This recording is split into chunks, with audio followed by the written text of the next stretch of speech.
반갑습니다. 저는 외국계 기업을 전문으로 하고 있는 김철훈 세무사입니다. 자, 이번 영상에서는요, 연락사무소의 원천징수 이행상황 신고서에 대한 내용을 한번 알아보도록 하겠습니다. 자, 연락사무소는요, 기본적으로 국내에 물건을 팔기 위해서 온 곳이 아니기 때문에 소득이 발생을 하지 않습니다. 그렇기 때문에 법인세나 부가가치세와 같이 세금을 납세할 의무가 없어요.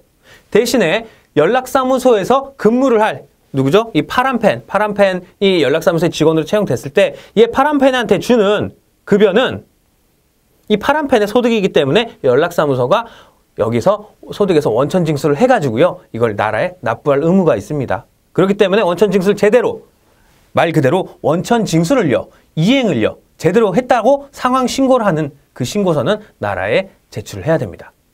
자, 소득의 지급에 대한 원천징수라든지 아니면 여러 가지 각종 협력적 납세 보고 의무가 있습니다. 자, 연락사무소의 직원을 뽑았을 때요, 한번 세무를 알아보도록 할게요. 첫 번째, 동그라미 1. 직원이요, 외국 본사에서 급여를 지급받아요. 무슨 말이에요? 자, 외국 본사는요, 로지텍입니다. 로지텍이고요. 난 한국에 있는 로지텍 연락사무소예요. 그리고요, 요 파란펜은 우리 연락사무소에서 근무를 하는 직원입니다. 자, 이 직원이요, 파란펜이요, 직접 외국 본사로부터, 외국에 있는 로지텍으로부터 직접 급여를 지급받는 경우라면은요, 이 급여는 을종 근로소득이라고 이야기를 하고요. 그 외의 경우, 어떤 경우겠어요? 우리 연락사무소에서 급여를 지급을 한다든지요. 아니면 외국법인인 이 로지텍으로부터 내가 받아서 전달을 한다든가요. 이러한 경우, 여러 가지 그 외의 경우에는 갑종 근로소득이 됩니다. 국내 근로소득이 되는 거예요. 이러한 경우라면 매월 간이세액표에 의해서 이 파란펜한테 돈을 줄 때 근로소득 원천징수를 해야 되고요. 그거를 원천징수를 잘 했다라고 나라에 보고를 해야 됩니다. 원천징수 이행상황 신고서를 제출해야 되고요. 다음 연도 2월에 연말정산을 해야 됩니다. 자, 다시 한번 내용을 볼게요. 우리 직원을 뽑았어요. 누구? 파란펜이요.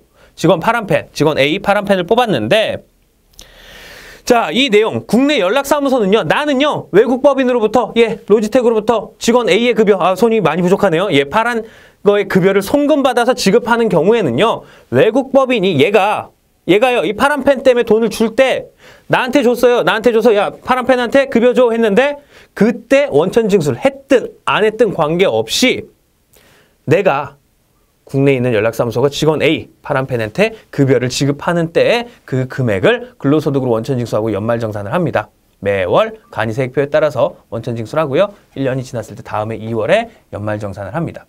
만약에요, 직원 A, 파란펜이요, 우리나라 거주자예요. 대한민국의 거주자예요. 그러면은요, 이 외국법인, 로지텍은요, 외국법인은 그 직원의 급여에 대해서 원천징수를 할 수가 없습니다. 어떻게 주든 간에요.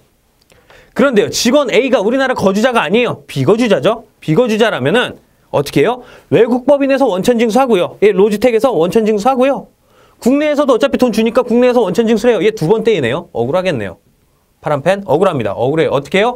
그래서 본인 거주지국에서 나 2번 떼였어요. 나 외국에서 낸 거 세금은 빼주세요라고 외국납부세 공제를 신청을 할 수가 있습니다. 자, 우리나라 국내 연락사무소는요, 뭐 해야 된다고요? 원천징수를 할 때마다, 얘한테 급여를 줄 때마다 원천징수 잘 했어요라고 우리 보고서를 작성을 해가지고요, 이행상황 신고서를 작성을 해서 이걸 다음 달 10일까지 세무서에 제출을 해야 됩니다. 자, 그런데요, 만약에 매달 하는 게 너무 힘들어요. 우리 직원 1명밖에 없는데 얘 알아서 잘 해주고 있어요. 그걸 매달 신고하기엔 너무 힘듭니다. 할 일 다른 일도 많은데 그럴 경우에는요, 만약에 20인, 상시고용인이 20인 이하인 경우에는 반기별, 반년에 한 번씩만 할게요. 1년에 2번만 할게요라고 우리 승인을 받을 수가 있습니다. 자, 이번 영상에서는요, 연락사무소에 원천징수 했을 경우에 잘했습니다라고 해서 우리 신고하는 원천징수 이행상황 신고서에 대해서 함께 알아봤습니다. 감사합니다.